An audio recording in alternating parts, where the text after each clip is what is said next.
वालेकुम अस्सलाम व रहमतुल्लाह। मोहतरम हजरात और पर्दा में बैठी हुई मेरी माँ और बहनों, अस्सलाम वालेकुम रहमतुल्लाहि व बरकातहू।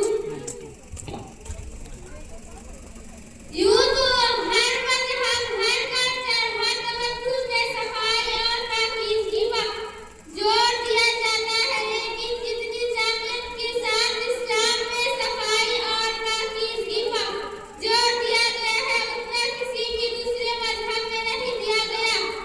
यूरोपी माशरे में शहर और मोहल्ले की गली कूचों की सफाई पर कड़ी नजर रखी जाती है, मगर वहाँ कल्बो नजर की सफाई का कोई इंतजाम नहीं किया जाता।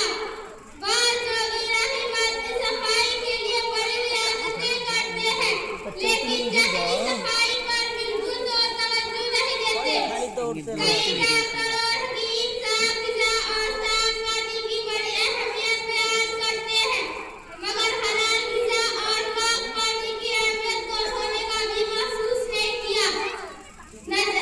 मोहतरम हजरात, नजर को पाक रखना जरूरी है। हर उस मंजर को देखने से जाओ उधर जाओ, रास्ते पर से हटो, जाओ जो आगे बढ़ो, उधर जाओ, वहाँ नंगे उधर जाओ।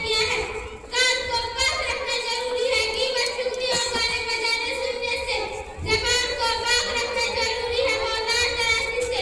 दिमाग को पाक रखना जरूरी है इख्तियार शैतान व शाबिश से।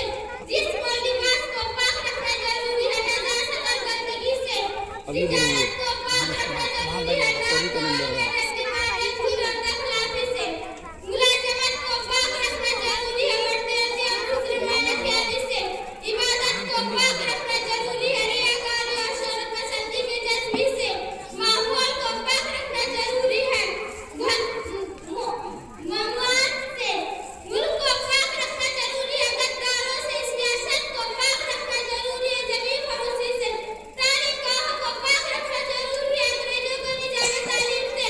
जब इन सब नजासतों और गलाजतों और हमासतों से पाकीज़ नसीब होगी तो हर फर्द पाक हो जाएगा, हर घर पाक हो जाएगा, हर मोहल्ला पाक हो जाएगा, हर शहर पाक हो जाए, पूरा मोहल्ला पाक, पूरा शहर पाक हो जाएगा। इंशाअल्लाह अल्लाह ताला हमें ये नज़ारा जरूर दिखाए। वमा अलैना इल्लल बलाग। बहुत खूब, माशाअल्लाह। कि दौलत